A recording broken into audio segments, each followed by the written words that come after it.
Over the past couple of years, I've become really adept at setting boundaries in my life, both my personal life and my professional life. It's been out of necessity because I've been in professions that really suck the life out of you, that demand a lot of you emotionally, physically, and time wise. I've worked with a lot of ministry and counseling and professions of helping others. And so taking care of myself has become a really important priority for me in order to maintain that kind of work and commitment in my life. But I will tell you that the more I set boundaries in my life, the smaller and smaller my circle of trust has become. That circle of trust being those people that you identify as safe, as affirming and understanding of your life and your choices and your values. And I found that the more I set boundaries, the more that creates a distinction between the people that respect those boundaries and those who do not. And I have made distinct choices in limiting contact with people who do not respect those boundaries or who have expectations of my life and my time, my energy in ways that I am no longer co-signing. And so the result of having this smaller circle of trust is something that can sometimes seem as a cost to establishing boundaries. And oftentimes many women just decide not to establish those boundaries because the results are this sense of loss, that people aren't comfortable with those boundaries. People judge you. People bristle at the idea of you saying no or saying this is something I no longer tolerate. So this causes women to override these feelings of boundary setting and then choosing to avail oneself in ways that are unsustainable. And there is a deep psychological and physical cost to that, in which our well-being is really compromised when those boundaries aren't maintained. So I call this phenomenon boundary backlash, where the boundaries we set around our time, our availability, our tolerance for certain behaviors of people around us results sometimes with this bristling of other people and judgment of other people that causes us to question whether those boundaries are valid.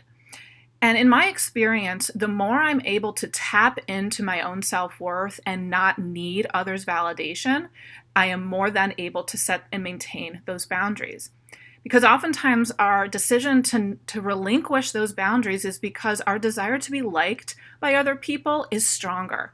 We would rather maintain that likability, that ease we have with other people, than stand firm and in many ways defend those boundaries. And it's a choice we make that over time can be really, really damaging. But this sense of boundaries backlash also has another term that I've come across, which is called the power penalty. The power penalty is that women who express agency and clear decision making, that can be along the lines of making boundaries, are judged harshly in society as selfish or unlikable. And that then limits those individuals' possibilities and opportunities. By being a person of decision making and agency and setting boundaries, results in this judgment and assumption that one is unlikable or selfish.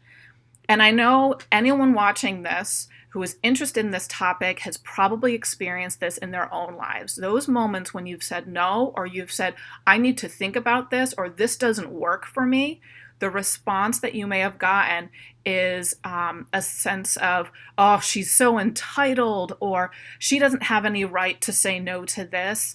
Or just simply, man, what a fill in the blank. And it's really harmful for women who receive this messaging over time that their boundaries aren't valid, aren't understandable, aren't appreciated, aren't respected, because it causes that woman to question whether she in fact has a right to create this spaciousness in her life for her to exist in her fullness of self.